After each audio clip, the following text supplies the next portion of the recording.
It's the very first few days of April.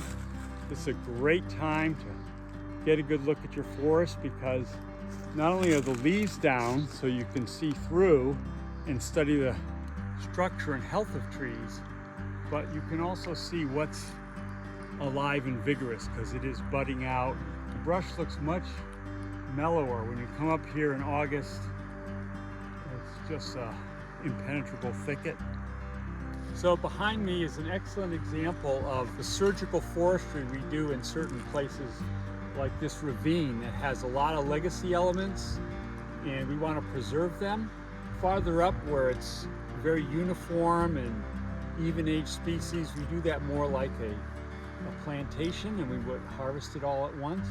But here we have some legacy elements that are dying, like these dark leaning trees are older class alders that are about to die, whereas underneath them are a younger age class of alder, almost 25 years or so.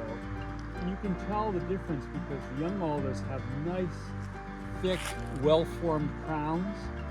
That shows an alder in a growth phase.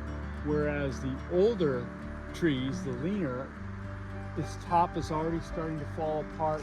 It's not growing up at all anymore. So that one we would take out and we'd leave all the nice white, fairly erect younger alders. That allows the other trees to grow more quickly and with better form. And sometimes with a particularly valuable older tree that has poor lumber value, we leave that to die in place so that it provides wildlife habitat as a snag.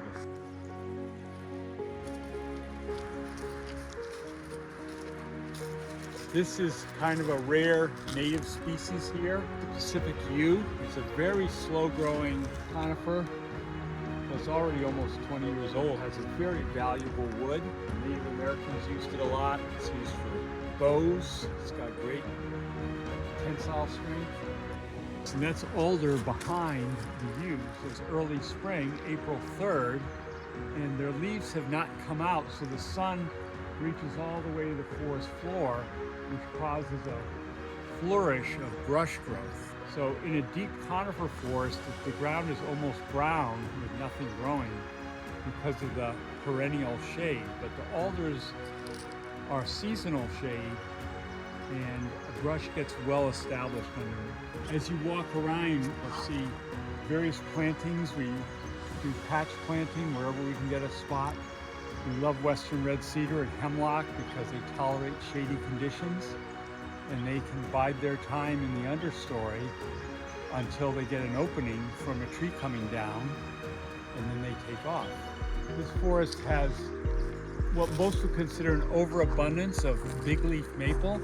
Growing it in a forest, it takes up a lot of space. It has a very broad stretch of its branches and almost nothing can grow underneath it. It does have a very valuable wood, although it's not valuable to the landowner. Wood does not command a great price. A lot of the figured and high value wood comes from big leaf maple, curly maple, figured maple that's used for guitars, musical instruments, and fine furniture. The maple tree flowering before the leaves come out, and this is a critical pollination source, one of the earliest ones for the bees and other insects. This branch just broke off of the maple tree. See those lovely little flowers there? That's the first thing that comes out before the leaves. Bees and other pollinators love this. Sweet smelling.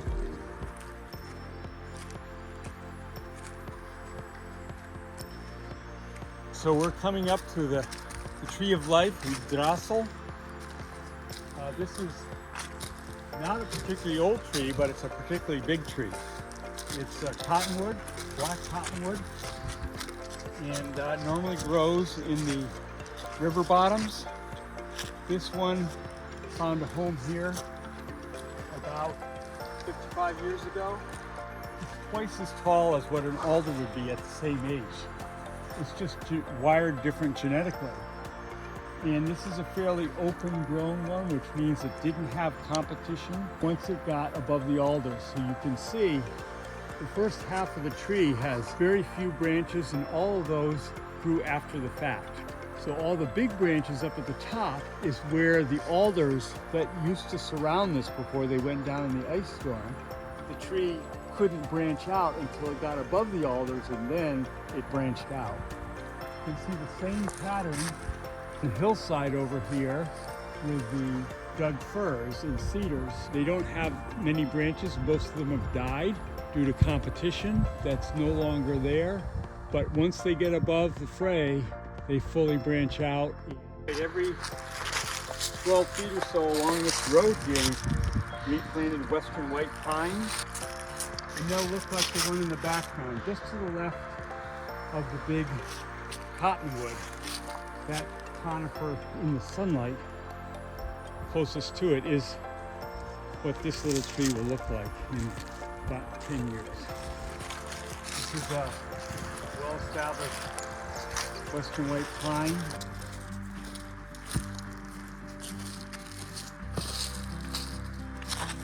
You'll see where our both planting and natural regeneration is kicked in.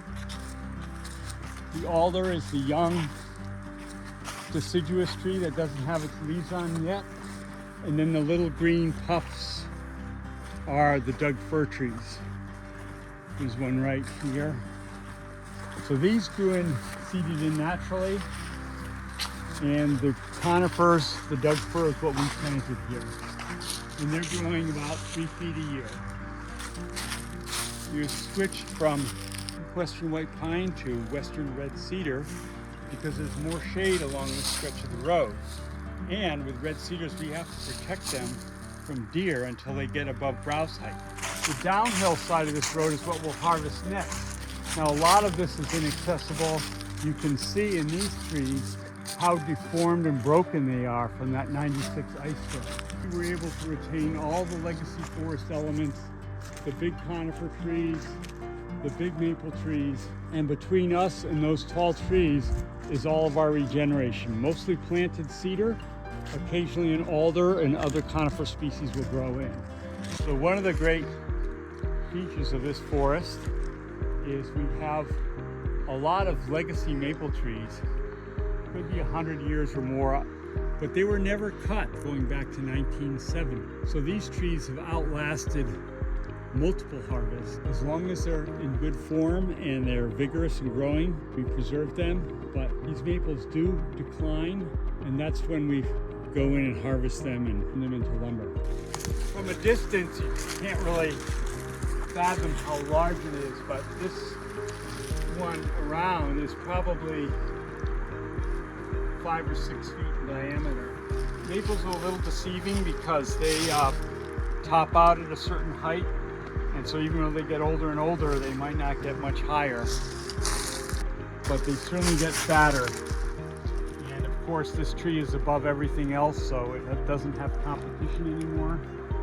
But this is a kind of legacy elements we love to preserve and enjoy.